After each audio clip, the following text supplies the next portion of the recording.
എങ്ങനെയാണ് ഈ മനുഷ്യനെ തെരഞ്ഞെടുത്തത്? ഈ രാജ്യം, ഈ സ്റ്റേറ്റ് ഇത്തരത്തിൽ അക്രമം നടത്തുന്ന, ഇത്തരത്തിൽ കുഴപ്പങ്ങൾ ഉണ്ടാക്കുന്ന എത്ര പേർ TP കൊല്ലപ്പെട്ടപ്പോ, ഷുക്കൂർ, ശരത് ലാൽ, കൃപേഷ്, അസ്ലം, അങ്ങനെ ഷുഐബ്, എത്ര ആളുകൾ, എത്ര പേർ. ഞാൻ കണ്ണൂരിലെ 10 കൊല്ലം MLA ആയി പലതും കണ്ണിൽ നേർക്കുനേരെ കണ്ട് അനുഭവിച്ച ഒരാളാണ്. ചന്ദ്രശേഖരന്റെ കേസിലെ വിധി വരുന്നു. വന്ന വിധിയുടെ ആഴം നിങ്ങൾ പരിശോധിച്ചു നോക്ക്. എത്ര ഭീകരമാണത്. നിങ്ങൾ ഭരിക്കുന്ന സമയത്ത്, സഖാക്കളെ നിങ്ങൾ മനസ്സിലാക്കണം, നിങ്ങൾ ഭരിക്കുന്ന സമയത്ത്, ഈ സമയത്താണ് ആ കേസിന്റെ വിടുതൽ ഹർജിയുമായി ഈ പ്രതികൾ പോകുന്നത്. സ്വാഭാവികം. കാരണം എന്തെന്നറിയോ? ഇവരെല്ലാ സാക്ഷികളെയും, അതിന്റെ പ്രോസിക്യൂഷൻ പറയുന്ന അതിശയമുള്ള കാര്യമുണ്ട്. എന്തെന്നാൽ കോടതി മുറിയിൽ ജഡ്ജിന്റെ മുമ്പിൽ അതീവ രഹസ്യമായി അവർ കൊടുത്ത മൊഴികൾ, ആ മൊഴികൾ കൊടുത്ത ആളുകൾ കോടതിയിൽ വന്നിട്ട് പറയാൻ, അങ്ങനെ കൊടുത്തിരുന്നോ? കൊടുത്തിരുന്നു. ആരുടെയെങ്കിലും പ്രേരണ ഉണ്ടായിരുന്നോ? ഇല്ല. എഴുതിയാണോ ഒപ്പിട്ടത്? അതെ. എന്നിട്ട് ചോദ്യം ചോദിച്ചാൽ മാറ്റി പറയുക. എത്ര സാക്ഷികൾ കൂറുമാറി. നിങ്ങൾ ഭയപ്പെടുത്തി കൂറുമാറ്റി, അവരെ ഭയപ്പെടുത്തി കൂറുമാറ്റി. കാരണം എന്തെന്നറിയുമോ? അതിലെ ഓരോരുത്തരും, ഷാഫി അടക്കമുള്ള മഹാക്രിമിനലുകൾ, അവർ ജയിലിൽ നിന്ന് കൊട്ടേഷൻ കൊടുത്ത് ഈ കൊണ്ടോട്ടിയിലെ കരിപ്പൂരിൽ അവിടെ ഇറങ്ങുന്ന, അന്യായമായി അവിടെ ഇറങ്ങിയിരുന്ന സ്വർണ്ണക്കടത്തുകളിൽ വരെ ബന്ധമുണ്ടായിരുന്നത് കണ്ണൂർ സെൻട്രൽ ജയിലിലുള്ള ഈ കൊലയാളികളായിരുന്നു. അറിയുമോ നിങ്ങൾക്ക്? അത്രയേറെ സ്വാതന്ത്ര്യം. ജയിലിനകത്തിരുന്ന് പുറത്തു നിന്ന് ഉണ്ടാക്കുന്നതിനേക്കാൾ വലിയ കൊള്ളപ്പണം ഈ പറയുന്ന TP ചന്ദ്രശേഖരന്റെ കുറ്റവാളികൾ ഉണ്ടാക്കി. വലിയ സ്വാധീനം, വലിയ ഗുണ്ടാ വിളയാട്ടം. നിങ്ങൾ അറിയേണ്ടത്, പോലീസ് ഉദ്യോഗസ്ഥന്മാരെ പോലും വിളിച്ച് കൊട്ടേഷൻ ഉറപ്പിക്കുക അകത്ത് നിന്ന്. എന്നിട്ട് ഷാഫിയുടെയും കൂട്ടാളികളുടെയും കൊട്ടേഷൻ പറഞ്ഞ സമയത്ത് അത് നടത്തി കൊടുക്കുക. ഇത്തരത്തിൽ ഭീകരമായി ഈ ആളുകളെ വിട്ടാൽ സാക്ഷികൾ ഭയപ്പെടില്ലേ? ഞാൻ ഒരു കാര്യം പറയുന്നു. ഈ TP ചന്ദ്രശേഖരന്റെ കൊലപാതകം, ഷുക്കൂറിന്റെ കൊലപാതകം കേരള രാഷ്ട്രീയത്തിൽ വലിയ വഴിത്തിരിവുകൾ ഉണ്ടാക്കാൻ കഴിഞ്ഞ 2 കൊലപാതകങ്ങളാണ് ഉറപ്പായിട്ടും. കാരണം എനിക്കറിയാം കണ്ണൂരിലെ രാഷ്ട്രീയത്തിന് വലിയ മാറ്റം വന്നത്. കാരണം ആദ്യം കൊല്ലപ്പെടുന്നത് ഷുക്കൂറാണ് കൊല്ലപ്പെടുന്നത്. എനിക്കിപ്പോഴും ഓർമ്മയുണ്ട്. ഷുക്കൂർ കൊല്ലപ്പെടുമ്പോൾ ഞാൻ മുസ്ലിം യൂത്ത് ലീഗിന്റെ സംസ്ഥാന പ്രസിഡന്റാണ്. അത് മാത്രമല്ല, ഞാൻ കണ്ണൂരിലെ MLA-യുമാണ്. ഷുക്കൂറിനെ കൊല്ലുന്ന ഒരു സമയമുണ്ട്. ആ കൊല്ലുന്ന സമയം എന്താണെന്നറിയുമോ? അതിശയൊന്നും നിങ്ങൾക്ക് വേണ്ട. ചരിത്രത്തെ നിങ്ങൾ മറന്നു പോവരുതെന്ന് കരുതി ഞാൻ പറയാം. P. ജയരാജന്റെ വണ്ടി തടഞ്ഞു. അതെങ്ങനെയാ തടഞ്ഞ കാര്യം എന്നറിയങ്ങൾ? വഴിവക്കിലൊരു വണ്ടി അനാവശ്യ സ്ഥലത്ത് നിർത്തിയിട്ട് ആ വണ്ടിയിൽ നിന്ന് എന്തൊക്കെയോ ബഹളം കെട്ട് കുട്ടികൾ പോയി ചോദിച്ചതാണ്. ജയരാജനാണ് എന്നറിഞ്ഞവർ തിരിഞ്ഞുപോയി. ആ കൂട്ടത്തിൽ ഷുക്കൂറില്ല. എത്രയോ കിലോമീറ്റർ അപ്പുറത്താണ് ഷുക്കൂർ എന്ന് പറയുന്ന 19 വയസ്സുകാരൻ, ഒരു പിഞ്ചുവാരൻ അവിടെ നിൽക്കുന്നത്. എത്രയോ ദൂരെ. എന്നിട്ട് ഈ ജയരാജന്റെ പേര് പറഞ്ഞ് നിങ്ങൾ ഷുക്കൂറിനെ കൊന്നു, വണ്ടി തടഞ്ഞു എന്ന് പറഞ്ഞ്. നിങ്ങൾ മനസ്സിലാക്കേണ്ട ഒരു കാര്യം, ഇത് അസാധ്യമായ ഒന്നല്ല. കേരളത്തിന്റെ മുഖ്യമന്ത്രി പിണറായി വിജയൻ ആ കണ്ണൂർ വഴി കടന്നു പോകുമ്പോ കരിങ്കൊടി ഒന്ന് കാണിച്ച ഒരു യൂത്ത് കോൺഗ്രസ്സുകാരനെ, ഇത്ര വിഷ്വൽ കമ്മ്യൂണിറ്റിയിൽ, ഇത്ര വിസിബിലിറ്റി ഉള്ള പുതിയ ലോകത്ത് 2023 അയാളെ എല്ലാവരും നോക്കുമെന്നറിഞ്ഞിട്ടും ആക്രമിച്ച ഒരു രീതി നിങ്ങൾ കണ്ടതല്ലേ? ഇത്ര വിസിബിലിറ്റി ഇല്ലാത്ത ഒരു കാലത്ത് ഷുക്കൂറിനെ ഇതേ രൂപത്തിലാണ് കൊന്നത്. ഒരു വയലിന്റെ നടുവിൽ വെച്ച്. ഷുക്കൂറില്ല ആ ജയരാജനെ തടഞ്ഞ സംഭവത്തിൽ. തടഞ്ഞതല്ല, എന്നാലും ആ ഇൻസിഡന്റിൽ ആ കുട്ടിയില്ല. അതിന്റെ പേരിൽ പരസ്യമായി വിചാരണ നടത്തി ആ കുട്ടിയുടെ ഫോട്ടോ ഇവർക്ക് അയച്ചു കൊടുത്ത്, ജയരാജനും രാജേഷിനും അയച്ചു കൊടുത്ത്, ഈ കുട്ടിയാണെന്ന് ഉറപ്പുവരുത്തി, തെറ്റിദ്ധരിച്ചതായിരുന്നു, ഉറപ്പുവരുത്തി കൊല്ലാൻ ആഹ്വാനം കൊടുത്ത് ആ കണ്ണൂരിന്റെ വയൽപ്പരമ്പിൽ വെച്ച് അവരെ ഇട്ട് കൊലപ്പെടുത്തി. അവരെ ഇട്ട് കൊന്നു. എനിക്കിപ്പോഴും ഓർമ്മയുണ്ട്. ഞാൻ കണ്ണൂരിൽ ചെന്നിറങ്ങുമ്പോ നേതാക്കന്മാരിൽ പലരും എന്നോട് പറഞ്ഞു, കണ്ണൂരിലെ സൂക്ഷിക്കണേ, അങ്ങോട്ട് പോകുമ്പോ സൂക്ഷിക്കണം, പോകുന്ന വഴികൾ മുഴുവൻ CPM-ന്റെ കേന്ദ്രങ്ങളാണ്. ഞാൻ എൻ്റെ 2-3 കൂട്ടുകാരെയും കൂട്ടി ഞാൻ വണ്ടിയിൽ പോയി ആ ഷുക്കൂറിന്റെ വീട്ടിലേക്ക്.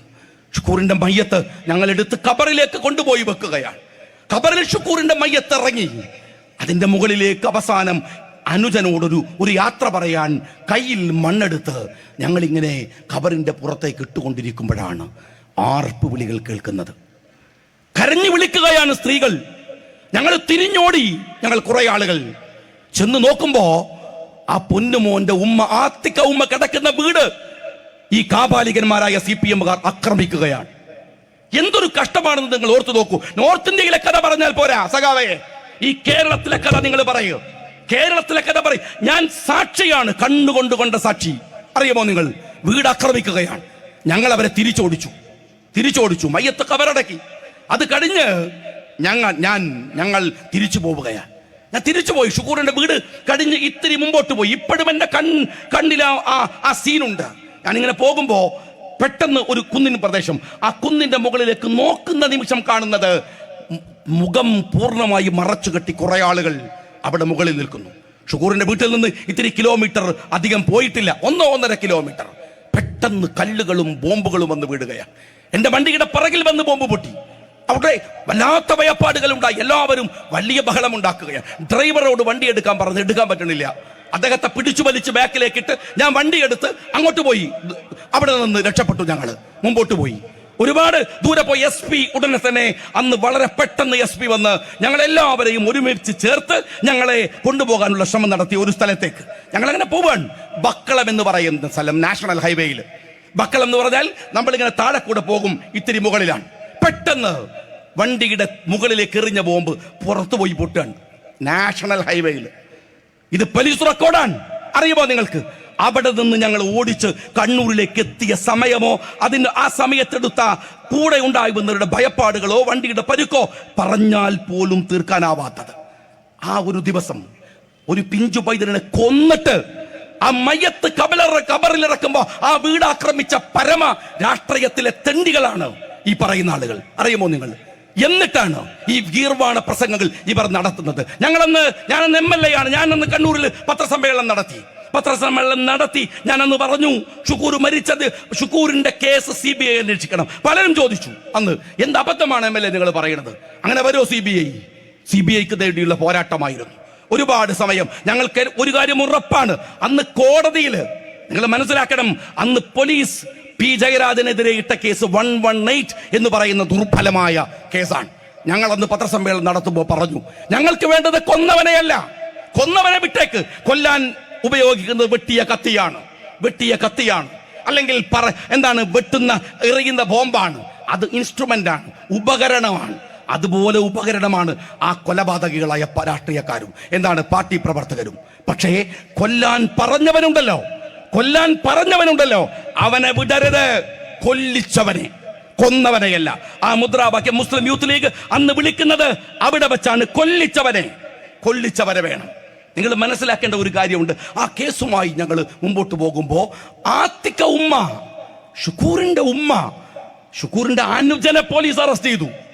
ഷുക്കൂറിന്റെ അനുജൻ ഷഫീഖിനെ ആത്തിക്ക ഉമ്മ പോലീസ് സ്റ്റേഷനകത്തേക്ക് പാഞ്ഞു കയറി. മകനെ വെട്ടി നുറുക്കിയതിന് ശേഷം നിങ്ങൾ ആലോചിച്ച് നോക്കണം.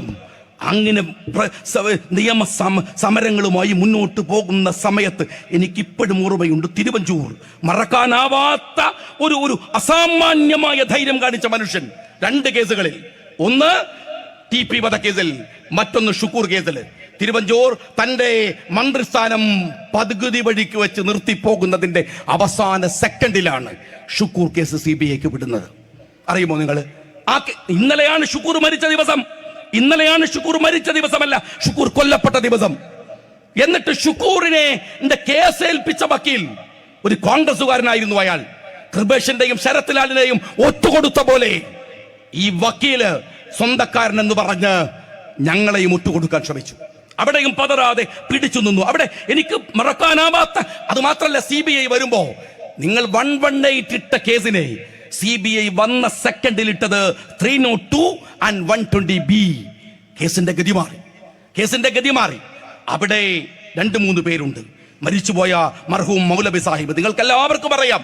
ഒരുപക്ഷെ മലബാറിലെ മുസ്ലിം ലീഗിന്റെ എംബ്ലമായി ആ തലയിൽ തൊപ്പി വെച്ച് നടന്നിരുന്ന ആ മനുഷ്യൻ, അദ്ദേഹം നൽകിയിട്ടുള്ള ഒരു ധൈര്യം ഉണ്ടായിരുന്നു. KM സൂപ്പി സാഹിബ്, കുഞ്ഞു മുഹമ്മദ് സാഹിബ്, കല്ലായി അബ്ദുറഹിമാൻ സാഹിബ്, അദ്ദേഹം ഇന്ന് ജീവിച്ചിരിപ്പുണ്ട്. കുഞ്ഞു മുഹമ്മദ് സാഹിബും ഉണ്ട്.